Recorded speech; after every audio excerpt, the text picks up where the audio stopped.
Friends, Kotak Mahindra zero balance అకౌంట్ని ఇండియాలో and మన తెలుగు స్టేట్స్లో కూడా చాలా మంది చాలా రోజుల నుంచి హ్యాపీగా యూజ్ చేసుకున్నారు, ఎలాంటి ప్రాబ్లమ్స్ లేకుండా.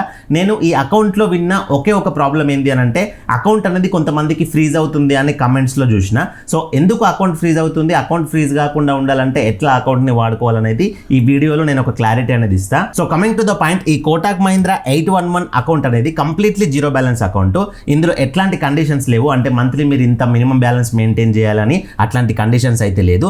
ఈ అకౌంట్ అనేది స్టూడెంట్స్కి అండ్ ఎవరైతే వర్క్ మీద సెటిల్ అవ్వని వాళ్ళు ఉంటారో సో వాళ్ళకి బెస్ట్ ఆప్షన్ అని చెప్పుకోవచ్చు. ఎందుకనంటే ఇప్పుడు కొన్ని సేవింగ్స్ అకౌంట్స్ మినిమం 10,000, 20,000, 50,000 మెయింటైన్ చేయాలని రూల్స్ పెడుతున్నాయి. సో అట్లాంటి అకౌంట్స్ స్టూడెంట్స్ కానీ లేకపోతే వర్క్ మీద సెటిల్ అవ్వని వాళ్ళు కానీ మెయింటైన్ చేయాలంటే ఇబ్బంది అవుతుంది కదా. సో అట్లాంటి వాళ్ళకి ఈ జీరో బ్యాలెన్స్ బ్యాంక్ అకౌంట్ అనేది బెస్ట్ సూటబుల్ అని నేను చెప్తా. అండ్ ఈ అకౌంట్ ద్వారా మీకు ఫ్రీగా విర్చువల్ డెబిట్ కార్డ్ అనేది వస్తుంది. అంటే యాప్ నుంచే మీరు డెబిట్ కార్డ్ అనేది యాక్సెస్ చేసుకోవచ్చు. అంటే యాప్లోనే మీకు డెబిట్ కార్డ్ చూపిస్తుంది, debit card number, expiry month, CVV ఇవన్నీ కూడా చూపిస్తుంది. సో ఆ డీటెయిల్స్ వాడుకొని మీరు ఆన్లైన్లో డెబిట్ కార్డ్ ట్రాన్సాక్షన్స్ అనేది చేసుకోవచ్చు. లేదు మాకు ఫిజికల్ డెబిట్ కార్డ్ కూడా కావాలి అంటే ప్లాస్టిక్ డెబిట్ కార్డ్ ఉంటుంది కదా పోస్ట్లో మీ ఇంటికి వచ్చేది, అది కూడా కావాలనుకుంటే అది మీరు అకౌంట్ ఓపెన్ చేసుకునేటప్పుడు కానీ అకౌంట్ ఓపెన్ అయిన తర్వాత కానీ మీరు ఆర్డర్ పెట్టుకోవచ్చు. అది వీసా క్లాసిక్ డెబిట్ కార్డ్ అయితే వస్తుంది ఈ 811 అకౌంట్కి. సో ఆ డెబిట్ కార్డ్కి యాన్యువల్ ఛార్జెస్ అనేది 299 రూపీస్ అయితే ఉంటాయి. సో వేరే బ్యాంక్స్లో కొన్ని బ్యాంక్స్లో 499, 599 కూడా ఉంటాయి. వాటితో కంపేర్ చేసుకుంటే ఇది తక్కువ ఛార్జ్ అని చెప్పుకోవచ్చు. అండ్ ఏదైతే వీసా క్లాసిక్ డెబిట్ కార్డ్ ఉందో ఈ డెబిట్ కార్డ్ ద్వారా మీరు ఏటీఎం మిషన్స్లో డైలీ 25,000 వరకు అయితే క్యాష్ విత్డ్రాల్ చేసుకోవచ్చు. అండ్ ఈ అకౌంట్ ద్వారా మీకు చెక్ బుక్ ఫెసిలిటీ కూడా ఉంటుంది. ఇన్ కేస్ మీరు చెక్స్ ఇష్యూ చేస్తారు, చెక్తో పని ఉంటుంది మాకు అనుకుంటే మీరు చెక్ బుక్ అనేది రిక్వెస్ట్ పెట్టుకోవచ్చు. అకౌంట్ తీసుకున్న తర్వాత ఒక చెక్ బుక్ ఆర్డర్ పెట్టుకున్నప్పుడు మీకు 75 రూపీస్ అయితే ఛార్జ్ పడుతుంది. అది మీ అవసరాన్ని బట్టి తీసుకోవచ్చు, ఎన్ని బుక్స్ అవసరం ఉంటే అన్ని. అండ్ ఈ అకౌంట్లో మీరు ఏదైతే బ్యాలెన్స్ మెయింటైన్ చేస్తారో, సో ఇప్పుడు ఇది జీరో బ్యాలెన్స్ బ్యాంక్ అకౌంట్ కాకపోతే మీరు కొన్ని డబ్బులు ఉంచుకుంటారు కదా, ఆ అకౌంట్కి రేట్ ఆఫ్ ఇంట్రెస్ట్ ఎంత వస్తుంది అని అంటే సేవింగ్స్ అకౌంట్లో ఉన్న బ్యాలెన్స్కి ఇక్కడ చూపిస్తున్నారు చూడండి, 50 lakhs లోపు ఉన్నాయి అనుకోండి మీకు 2.75% per annum అయితే క్యాల్కులేట్ అవుతుంది. ఇన్ కేస్ 50 lakhs కంటే ఎబోవ్ ఉన్నాయి అనుకోండి మీ సేవింగ్స్ అకౌంట్లో 3.25% per annum అయితే క్యాల్కులేట్ అవుతుంది. అండ్ సేవింగ్స్ అకౌంట్లో బ్యాలెన్స్ కాకుండా ఇన్ కేస్ మీరు కొంత అమౌంట్ని ఫిక్స్డ్ డిపాజిట్ చేసుకోవాలనుకున్నారు అనుకోండి, ఎగ్జాంపుల్ మీ అకౌంట్లో ఒక 10,000 ఉన్నాయి, అవి ఒక 6 months నా దగ్గరే ఉంటాయి అనుకుంటే ఫిక్స్డ్ డిపాజిట్ చేసుకున్నారు అనుకోండి, ఆ ఫిక్స్డ్ డిపాజిట్ మీరు ఎప్పుడన్నా మళ్ళీ అవసరం ఉంటే విత్డ్రాల్ చేసుకోవచ్చు, ఆ ఆప్షన్ అయితే ఉంది. సో ఫిక్స్డ్ డిపాజిట్ చేసుకున్నట్లయితే రేట్ ఆఫ్ ఇంట్రెస్ట్ ఎంత పడతాయి అని చెప్పేసి నేను క్లియర్గా స్క్రీన్ పైన మెన్షన్ చేశాను చూడండి. ఇక్కడ రెగ్యులర్ అని ఉందా, రెగ్యులర్లో చూసుకోండి. 7 days నుంచి 14 days చేసుకుంటే ఎంత వస్తుంది, 91 days చేసుకుంటే ఎంత వస్తుంది, 1 year చేసుకుంటే ఎంత వస్తుంది, క్లియర్గా అన్నీ కూడా ఉంటాయి. అండ్ ఈ అకౌంట్కి సంబంధించిన పాస్బుక్ కనుక మీకు అవసరం ఉందనుకోండి, యాక్చువల్గా ఈ రోజుల్లో పాస్బుక్స్ ఎవరు వాడతలేరు, లేదు మాకు అవసరం ఉంది అని అనుకుంటే మీరు అకౌంట్ తీసుకున్న తర్వాత రిక్వెస్ట్ పెట్టుకోవచ్చు పాస్బుక్ కావాలని చెప్పేసి, అది మీకు బై పోస్ట్లో ఇంటికి అయితే వస్తుంది. అండ్ అంతేకాకుండా ఈ అకౌంట్లో మంచి అడ్వాంటేజ్, మంచి బెనిఫిట్ ఏంటి అని అంటే, ఈ అకౌంట్ ఎవరైతే తీసుకుంటారో అకౌంట్ హోల్డర్స్కి ఆటోమేటిక్గా 2 lakh worth personal accident cover అయితే వస్తుంది. ఈ పర్సనల్ యాక్సిడెంట్ కవర్ అనేది మీకు వర్తించాలి అని అంటే ఏదైతే డెబిట్ కార్డు ఉందో ఈ అకౌంట్ ద్వారా తీసుకున్న డెబిట్ కార్డు, ఆ debit card every month use చేయాలి మీరు. అంటే క్యాష్ విత్డ్రాలు లేకపోతే ఎక్కడైనా స్వైప్ చేయడము ఇట్లాంటివి అయితే చేసుకుంటూ ఉండాలి. అంటే కార్డ్ అయితే యాక్టివ్లో ఉండాలి, కార్డు పక్కన పెట్టేస్తే అది నడవదు. నెక్స్ట్ పర్చేస్ ప్రొటెక్షన్ వచ్చేసి అప్ టు 50,000 వరకు ఉంటుంది. పర్చేస్ ప్రొటెక్షన్ అంటే ఎగ్జాంపుల్గా 50,000 లోపు మీరు ఏదైనా ప్రొడక్ట్ కొనుక్కున్నారు అనుకోండి, ఒక 30,000 పెట్టి మొబైలే కొనుక్కున్నారు అనుకోండి, ఆ మొబైల్ అనేది ఎక్కడైనా పోగొట్టుకున్న ఆ కింద పడి డ్యామేజ్ అయినా కానీ లేకపోతే ఆ మొబైల్ ఎవరైనా దొంగతనం చేసినా కానీ మీకు ఇన్సూరెన్స్ అయితే వస్తుంది. ఆ ప్రోడక్ట్కి మళ్ళీ ఇన్సూరెన్స్ క్లెయిమ్ చేసుకోవచ్చు. అది ఎట్లా వస్తుందంటే ఈ అకౌంట్ ద్వారా డెబిట్ కార్డ్ వచ్చింది కదా మీకు, ఆ డెబిట్ కార్డ్ ద్వారా మీరు స్వైప్ చేసి ఆ ప్రోడక్ట్ అనేది పర్చేస్ చేస్తే మీరు ఆ ప్రోడక్ట్కి సంబంధించిన ఇన్సూరెన్స్ అనేది క్లెయిమ్ చేసుకోవచ్చు. దానికి 1 year ఎంత వస్తుంది అది మీరు హెల్ప్ లైన్కి కాంటాక్ట్ అవుతే కంప్లీట్ డీటెయిల్స్ చెప్తారు అకౌంట్ తీసుకున్న తర్వాత. అండ్ లాస్ట్ కార్డ్ లియబిలిటీ కూడా అప్ టు 2.5 lakhs వరకు ఉంటుంది. లాస్ట్ కార్డ్ లియబిలిటీ అని అంటే ఎగ్జాంపుల్గా మీ డెబిట్ కార్డ్ అనేది ఎక్కడైనా పోయింది అనుకోండి, పోయిన తర్వాత మీరు బ్యాంక్కి మా కార్డు పోయింది బ్లాక్ చేయండి అని చెప్పి కంప్లైంట్ చేసిర్రు అనుకోండి, కంప్లైంట్ చేసిన తర్వాత కూడా ఆ కార్డు ద్వారా వాళ్ళు ఎక్కడైనా ఏమైనా ఖర్చు పెట్టిర్రు అనుకోండి, ట్యాప్ అండ్ పే కానీ లేకపోతే మీ పిన్ తెలుసుకొని అక్కడ స్వైప్ చేయడం కానీ అట్లాంటివి ఏవైనా చేస్తే 2.5 lakhs లోపు అట్లా వాళ్ళు ఎంత ఖర్చు పెట్టినా కానీ ఈ బ్యాంక్ అనేది మీకు రిటర్న్ అయితే ఇచ్చేస్తుంది. అండ్ క్యాష్ ట్రాన్సాక్షన్ లిమిట్ అంటే మీరు బ్యాంక్ బ్రాంచ్కి వెళ్ళి మంత్లీ మినిమం 10,000 తీసుకోవడం కానీ డిపాజిట్ చేయడం కానీ చేయొచ్చు, లేకపోతే మంత్లీ ఒక్కసారి మాత్రమే ట్రాన్సాక్షన్ అనేది చేయొచ్చు, అంటే ఫ్రీగా. ఈ అకౌంట్ని కంప్లీట్గా మీరు మొబైల్లోనే యాక్సెస్ చేసుకోవచ్చు. కోటాక్ 811 మొబైల్ యాప్ ఉంటుంది. అకౌంట్ ఓపెన్ చేసుకున్న తర్వాత ఆ మొబైల్ యాప్ ఇన్స్టాల్ చేసుకొని మీ మొబైల్ నెంబర్ అవి ఎంటర్ చేసేస్తే అకౌంట్ అయితే యాక్సెస్ అవుతుంది అక్కడికి వెళ్ళి. నేను ఏదైతే ఇక్కడ స్క్రీన్ పైన పక్కన పెట్టానో సో దానిలాగా మీకు బ్యాంక్ అకౌంట్ బ్యాలెన్స్ చూపిస్తుంది, మీ డెబిట్ కార్డ్ పిన్ సెట్ చేసుకోవచ్చు, మనీ ట్రాన్స్ఫర్ చేయొచ్చు, మనీ రిసీవ్ చేసుకోవడానికి యూపీఐ ఐడి, స్కానర్స్, ఇట్లాంటి ప్రతి సర్వీస్ కూడా మీకు ఆ యాప్లో అయితే లభిస్తుంది. ఫిక్స్డ్ డిపాజిట్స్ చేసుకోవచ్చు, ఫిక్స్డ్ డిపాజిట్ని క్యాన్సిల్ చేసుకొని విత్డ్రాల్ చేసుకోవచ్చు, ఇట్లాంటి చాలా ఆప్షన్స్ ఉంటాయి అందులో. అండ్ ఈ అకౌంట్ ఓపెన్ చేసుకోవడానికి ఇనిషియల్ డిపాజిట్ ఏమైనా ఉందా అంటే మినిమం 1000 రూపీస్ అయితే డిపాజిట్ చేయాలి. అది అకౌంట్ ఓపెన్ చేసుకునే ప్రాసెస్లో.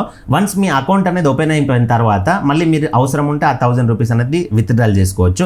ఎగ్జాంపుల్ ఈరోజు అకౌంట్ తీసుకుంటున్నారు, తీసుకునేటప్పుడు ఈరోజు ఒక 1000 రూపాయలు డిపాజిట్ చేయాల్సి ఉంటుంది మీరు. ఎగ్జాంపుల్ రేపు అకౌంట్ అనేది ఓపెన్ అయింది అనుకోండి, యాక్టివేట్ అయింది అనుకోండి, రేపు మళ్ళీ మీరు ఆ 1000 రూపాయలు ఖర్చు పెట్టుకోవచ్చు, అది మీ ఇష్టం. అండ్ ఒక ఇంపార్టెంట్ నోట్ కరెక్ట్గా వినండి అందరూ, Kotak Mahindra bank super savings అనే అకౌంట్ అయితే లాంచ్ చేసింది. ఇది జీరో బ్యాలెన్స్ బ్యాంక్ అకౌంట్ కాదు, ఇందులో మినిమం 5000 రూపీస్ అయితే మెయింటైన్ చేయాల్సి ఉంటుంది మంత్లీ. అండ్ అకౌంట్ ఓపెన్ చేసుకునే ప్రాసెస్లో కూడా మినిమం 5000 అయితే డిపాజిట్ చేయమని అడుగుతుంది. సో చాలా మంది తెలియక సూపర్ సేవింగ్స్ అకౌంట్లో బెనిఫిట్స్ చాలా వస్తున్నాయి అని చెప్పేసి ఇది కూడా జీరో బ్యాలెన్స్ బ్యాంక్ అకౌంట్ అనుకోని సూపర్ సేవింగ్స్ అకౌంట్ అయితే తీసుకుంటున్నారు. దాని గురించి 5000 కూడా డిపాజిట్ చేస్తున్నారు. జాగ్రత్తగా వినండి, మీరు అకౌంట్ ఓపెనింగ్ ప్రాసెస్లో 5000 కనుక డిపాజిట్ చేసారు అనుకోండి, మీకు జీరో బ్యాలెన్స్ అకౌంట్ అనేది ఓపెన్ కాదు, నార్మల్ 5000 మెయింటైన్ చేసే సేవింగ్స్ అకౌంట్ అనేది ఓపెన్ అవుతుంది. కాబట్టి అకౌంట్ ఓపెన్ చేసేటప్పుడు మినిమం 1000 రూపాయలు మాత్రమే డిపాజిట్ చేయండి. అకౌంట్ ఓపెన్ అయిన తర్వాత అవసరం ఉంటే ఇంకా ఏమైనా డిపాజిట్ చేసుకోండి, కానీ ఓపెనింగ్ ప్రాసెస్లో మాత్రం 1000 రూపాయలు మాత్రమే డిపాజిట్ చేయండి. అండ్ ఇంకొకటి, మీరు అకౌంట్ ఓపెనింగ్ ప్రాసెస్లో కానీ వీడియో కేవైసీలో కానీ మీకు కోటాక్ 811 అకౌంట్ కావాలన్నా, కోటాక్ సూపర్ సేవింగ్స్ అకౌంట్ కావాలన్నా అని వాళ్ళు అడిగిర్రు అనుకోండి, మీరు ఎక్కడైనా కానీ 811 అకౌంట్ మాత్రమే సెలెక్ట్ చేసుకోండి, అదే జీరో బ్యాలెన్స్ అకౌంట్. సో ఈ కోటాక్ 811 జీరో బ్యాలెన్స్ అకౌంట్ని మీరు ఇంటి దగ్గర ఉండి జస్ట్ 5 నిమిషాల్లోనే మీ మొబైల్ ఓపెన్ చేసుకోవచ్చు. ఎట్లా ఓపెన్ చేసుకోవచ్చు అంటే, ఓపెనింగ్ చేసుకునే అఫీషియల్ లింక్ అనేది నేను డిస్క్రిప్షన్లో కమెంట్ బాక్స్లో ప్రొవైడ్ చేసిన, జస్ట్ ఆ లింక్ పైన క్లిక్ చేయండి. ఈ అకౌంట్ ఓపెనింగ్ పేజ్కి వస్తారు. ఇక్కడ మీరు రెగ్యులర్గా యూజ్ చేసే మొబైల్ నెంబర్ ఎంటర్ చేయండి, ఇక్కడ మీ ఈమెయిల్ ఐడి ఎంటర్ చేయండి, ఇక్కడ రెసిడెన్షియల్ పిన్ కోడ్ ఎంటర్ చేయండి. ఇక్కడ ఒకటి గుర్తుపెట్టుకోండి, పిన్ కోడ్ అనేది ఏదైతే మీరు ఎంటర్ చేస్తున్నారో మీ పిన్ కోడ్ ఏరియాలో కోటక్ మహీంద్రా బ్యాంక్ బ్రాంచెస్ అనేది అవైలబుల్ ఉన్నాయనుకోండి, మీకు ఈ అకౌంట్ అనేది ఓపెన్ అవుతుంది. ఇన్ కేస్ మీ ఏరియాలో బ్రాంచెస్ లేవనుకోండి, అంటే ఎగ్జాంపుల్గా ఇప్పుడు మన తెలంగాణలో కొత్తగా డిస్ట్రిక్ట్స్ అయినాయి కదా, కొత్త డిస్ట్రిక్ట్స్లో చాలా ఏరియాస్లో కోటక్ మహీంద్రా బ్రాంచెస్ అనేది లేదు. సో అట్లాంటి పిన్ కోడ్స్ ఎంటర్ చేస్తే నాట్ సర్వీసబుల్ అని వస్తుంది. సో అట్లా వస్తే మీరు ఏం చేస్తారంటే, మీ దగ్గరలో ఉన్న ఇంకొక సిటీ ఉంటుంది కదా, ఆ సిటీ పిన్ కోడ్ ఎంటర్ చేయొచ్చు. ఎంటర్ చేసి మీరు ఓపెన్ అకౌంట్ పైన క్లిక్ చేసుకున్నట్లయితే మీకు ప్రాసెస్ అనేది ముందుకు వెళ్ళిపోద్ది. కాకపోతే ఏంటంటే, మీకు ఎప్పుడైనా ఫిజికల్ డెబిట్ కార్డు పోస్ట్లో రావాలన్నా, చెక్ బుక్ పోస్ట్లో రావాలన్నా కానీ ఇక్కడ ఏదైతే మీరు ఇంకొక సిటీ పిన్ కోడ్ ఇస్తున్నారో ఆ పిన్ కోడ్కి మాత్రమే వస్తాయి. సో ఆ పిన్ కోడ్ ఏరియాలో మీ ఫ్రెండ్స్, ఫ్యామిలీ మెంబర్స్ ఎవరైనా ఉంటే వాళ్ళ అడ్రస్ ఇచ్చేయచ్చు, ఎలాంటి ప్రాబ్లం ఉండదు. సో ఆ పిన్ కోడ్ అనేది ఇచ్చేసి ఓపెన్ అకౌంట్ పైన క్లిక్ చేయండి. మీ మొబైల్ నెంబర్కి కానీ మెయిల్ ఐడికి కానీ ఓటీపీ వస్తుంది. ఆ ఓటీపీ అనేది ఇక్కడ ఎంటర్ చేసి వెరిఫై చేసుకోండి.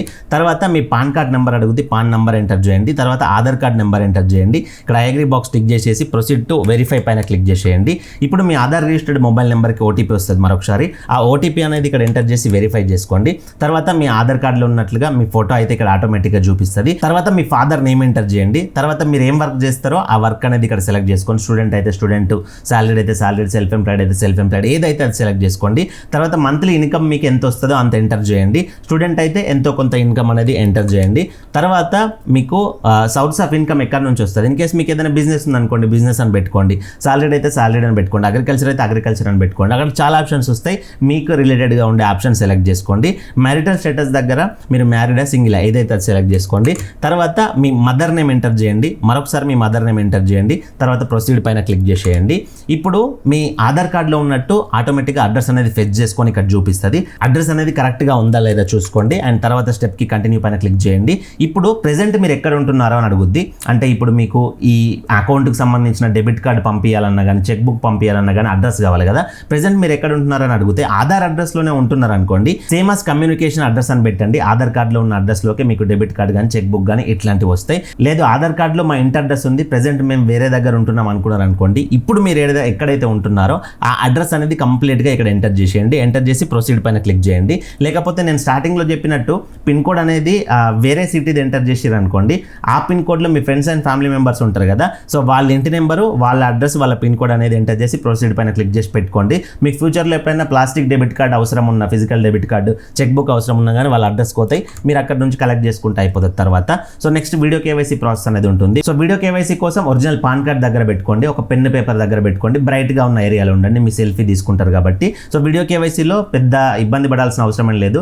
మీ పేరు, మీరు ఏదైతే మంత్లీ ఇన్కమ్, ఆక్యుపేషన్ డీటెయిల్స్ ఇవి ఇచ్చిర్రో అవి వాళ్ళే మీకు చెప్పి వెరిఫికేషన్ చేసుకుంటారు. పాన్ కార్డ్ చూపించమంటారు బ్యాక్ కెమెరా తోటి, బ్యాక్ సైడ్ ఫ్రంట్ సైడ్, మీ పేపర్ పైన సిగ్నేచర్ పెట్టమంటారు, సెల్ఫీ తీసేసుకొని కంప్లీట్ చేసేస్తారు. అక్కడ మీకు ఎలాంటి ఇబ్బంది అయితే ఉండదు. సో ఇక్కడ గో టు వీడియో కేవైసీ పైన క్లిక్ చేసి కెమెరా మైక్ పర్మిషన్స్ అలో చేసేసి మీరు వీడియో కేవైసీ అనేది కంప్లీట్ చేసుకోండి.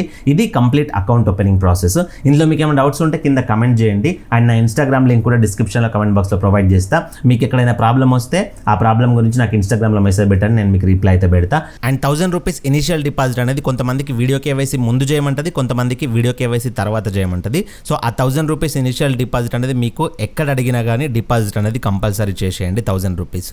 అండ్ మీరు అకౌంట్ ఓపెన్ చేసుకునేటప్పుడు మీ దగ్గరలో ఉన్న పిన్ కోడ్స్లో సర్వీసెబుల్ లేదు అని అకౌంట్ ఓపెన్ అవ్వలేదు అనుకోండి, నేను ఇండస్ఇండ్ ఇండి అయితే సజెస్ట్ చేస్తా. ఇండి అనేది లేటెస్ట్ జీరో బ్యాలెన్స్ అకౌంట్. అది నేను మీకు సజెస్ట్ చేయడానికి రీజన్ ఏంటి అని అంటే, ఈ కోటాక్ బ్రాంచ్ అనేది మీ ఏరియాలో లేదు, మీకు జీరో బ్యాలెన్స్ అకౌంట్ ఓపెన్ కావట్లేదు కాబట్టి ఆ ఇండి తీసుకున్నారు అనుకోండి మీకు ఓపెన్ అవుతుంది. ఎందుకంటే ఇండస్ఇండ్ బ్రాంచెస్ అనేది చాలా ఏరియాస్లో ఉన్నాయి కాబట్టి మాక్సిమం ఎక్కడున్న వాళ్ళైనా కానీ ఇండి అకౌంట్ అయితే ఓపెన్ చేసుకోవచ్చు. సో ఆ ఇండి అకౌంట్ ఓపెన్ చేసుకునే లింక్ కూడా నేను డిస్క్రిప్షన్లో ప్రొవైడ్ చేస్తా. దానికి సంబంధించిన డెడికేటెడ్ వీడియో లింక్ కూడా డిస్క్రిప్షన్లో ప్రొవైడ్ చేస్తా. ఇన్ కేసు ఇది ఓపెన్ కాకపోతే దాన్ని ట్రై చేయండి. అండ్ చాలా మంది అకౌంట్స్ ఫ్రీజ్ అవుతున్నాయని ఇబ్బంది పడుతున్నారు కదా. అకౌంట్స్ ఎందుకు ఫ్రీజ్ అవుతున్నాయి అని అంటే, ఒకటి మీరు అకౌంట్ ఓపెన్ చేసుకునేటప్పుడు ఫుల్ వీడియో కేవైసీ అనేది చేయట్లేదు. సో ఏదైతే ఆధార్తో ఓటీపీ వెరిఫికేషన్ చేసుకొని నార్మల్ కేవైసీ కంప్లీట్ చేసుకుంటున్నారు. నార్మల్ కేవైసీ కంప్లీట్ చేసుకున్న వాళ్ళు ఇష్టం ఉన్నట్టు ట్రాన్సాక్షన్ చేసే వరకు అకౌంట్ ఫ్రీజ్ అయితే అవుతుంది. కంప్లీట్ ఫుల్ వీడియో కేవైసీ అయితే చేసుకోండి. ఈ వీడియో కేవైసీ కంప్లీట్ గా చేసుకున్న మీ అకౌంట్ అనేది ఫ్రీజ్ అయింది అనుకోండి, ఒక్కసారి బ్రాంచ్ లో విజిట్ అయ్యి మీ ప్రాబ్లం అనేది వాళ్ళకి చెప్పండి. ఎందుకు అని అంటే, కొంతమంది వీడియో కేవైసీ చేసుకున్న తర్వాత కూడా కొన్ని టెక్నికల్ ప్రాబ్లమ్స్ వల్ల వీడియో కేవైసీ అనేది రిజెక్ట్ అవుతుంది. రిజెక్ట్ అయినా కానీ మీకు అకౌంట్ అనేది రన్నింగ్ లోనే ఉంటుంది. ఎక్కువ ట్రాన్సాక్షన్ చేసినప్పుడు ఫ్రీజ్ అయ్యే ఛాన్సెస్ ఉంటాయి కాబట్టి మీరు బ్రాంచ్కి వెళ్ళిర్రు అనుకోండి, మీ ఆధార్ కార్డు, పాన్ కార్డు తీసుకొని వాళ్ళు ఫుల్ కేవైసీ అనేది చేసేస్తారు. మరొక మంచి వీడియోతో కలుసుకుందాం. Thank you for watching. See in the next video. జై హింద్.